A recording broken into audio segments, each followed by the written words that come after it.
চলিত মাসের সেপ্টেম্বর 22 তারিখে বিটিআরের পরিষদের নির্বাচন অনুষ্ঠিত হবে। তাকে নিয়ে কিন্তু ইতিমধ্যে যত দিন পার হয়েছে ততই কিন্তু দেখা গেছে ভিড় হয়েছে, আর সব রাজনৈতিক দলের মাঝখানে কিন্তু যথেষ্ট তৎপর হয়েছে।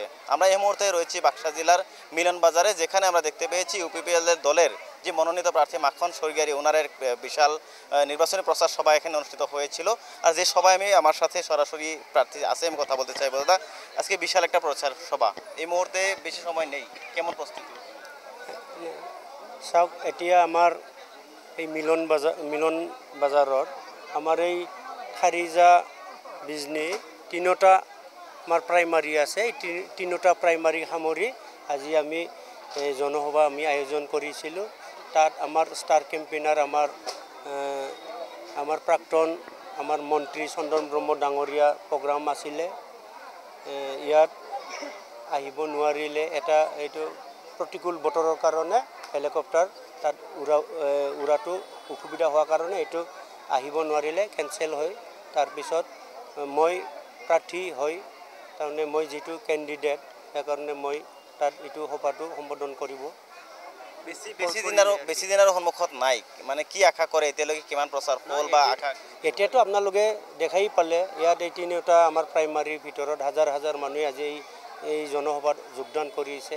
আৰু আমি বিভিন্ন চুপাই আমাৰ মিটিং সভা কৰি আছোঁ। এই সভাবোৰত বহুতো ৰাইজৰ যিখিনি আমাৰ লগত বহুতো ৰাইজ যোগদান কৰিলে, আৰু সকলো ৰাইজে আমাৰ সঁহাৰি দিছে। বা প্ৰত্যেকটা মিটিঙতে 100-200 জন আমি যোগদান কাৰ্যসূচী তাত লগতে লৈছোঁ, আপোনালোকে দেখিবলৈ পাইছে। আৰু বিভিন্ন জাতি জনগোষ্ঠী সকলোৱে সমানে আমাৰ এই ইউপিপিএল দলৰ প্ৰতি তাৰমানে ইউপিপিএল দলক শাসনত তাৰমানে আহিব লাগে বুলি সকলোৱে তাৰমানে সিদ্ধান্ত লৈছে। এর আগে বলা হয়েছিল যে পরিবর্তন হবে, এইবার আবার দেখা গেছে যে আপনারা আবার সভা সমিতিতে বলছেন যে আরও পরিবর্তন।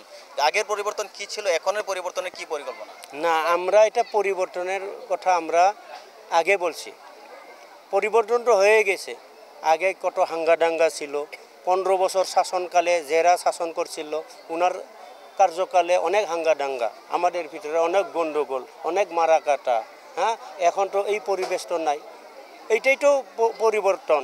আর আগে যে আমাদের শিক্ষা লাইনে যেটো আমরা পিছিয়ে আসছিলাম, এখন দেখো গত বছর আমাদের যে এই মেট্রিক আর হাই সেকেন্ডারি রেজাল্ট, এখানে কি দেখলেন আপনারা?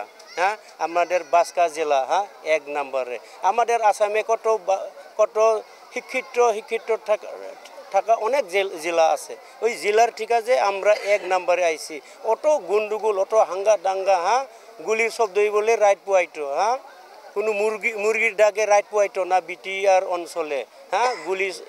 গুলি শব্দ দ্বারাই বলে রাইট পুয়াইতো। এই এমনই কথা আমরা শুনছিলাম আগে। এই পরিবেশটা এই 4 বছরে 5 বছরে যে একটা শান্তিময় একটা পরিবেশে পরিণত করলো, কে করলো? আমাদের প্রমোদ বড় মহাশয় এইটা করলো। ইউপিপিএল দলের নেতৃত্বে সরকারের আমলে আমাদের জনগণ এই পরিবেশ আমরা দেখছি বা পাইছি। নতুনগুড়ি সমষ্টিতে বিজেপির পারিষদ উনি ইএমও ছিল, বিপিএফ যথেষ্ট জোরদার প্রচার চালাচ্ছে। প্রতিদ্বন্দ্বী কি হবে, কি অনুভব? প্রতিদ্বন্দ্বীর কথা তো কি বলবো, প্রতিনিধি তো আমি আগেও যখন আমি নমিনেশন দিয়েছিলাম তখনকাও আমি বলছি যে দেখুন প্রতিদ্বন্দ্বিতায় এখন আমাদের এখানে রয়েছে 11 জন ক্যান্ডিডেট। এই 11 জন ক্যান্ডিডেটেও তো প্রতিদ্বন্দ্বিতে নামছে, ফিল্ডে নামছে। এখন কেরা কত গোল খায়, খেলার পরে দেখা যাব। এটু কি বলতে পারি, কেরা সেকেন্ডে থাকবো, কেরা থার্ডে থাকবো, এটা জনগণ। বাকি আমরা তো দেখছেন আপনারা, জনগণ আমাদের যত জাতি জনগোষ্ঠী আছে এইগুলা যদি দেখে তাহলে আমরা তো জিতুমি, কিন্তু সেকেন্ডে কেরা থাকবো এটা তো আমরা এখন আমগরে না দেওয়া ভোট কত ঠাইকা গেল এটা আমরা গনে নাই। 1 নম্বরে কি মাখন সরকারি থাকবেন নাকি? জিতলি তো 1 নম্বর এইটাও বহান লাগবো, 1 নম্বর এইটাও থাকবো। যে জিতবো 1 নম্বরে থাকবো। 2 নম্বরে কতটুক টলে থাকে এটা তো আবার এটা ইয়ের পরে এটা জানবো, কারণ আমরা এখনো অনুমান করতে পারি নাই। কারণ আমাদের সমষ্টিবাসী যত জাতি জনগোষ্ঠী আছে সবাই আমার সাথে যোগদান করছে। এখন যোগদান না করা কতটি রয়ে থাকলো এটা আমরা এখন বলতে পারি না। এত ধন্যবাদ জানাচ্ছি, কারণ এই নাই ছিল মথনগুড়ি পরিষদীয় সমষ্টির ইউপিএল মনোনীত প্রার্থী মাখন সরগিয়ারি। উনি খুব ভালো করে কিন্তু আসলে জনপ্রিয়তা অর্জন করা দেখা গেছে বর্তমান পরিবেশে।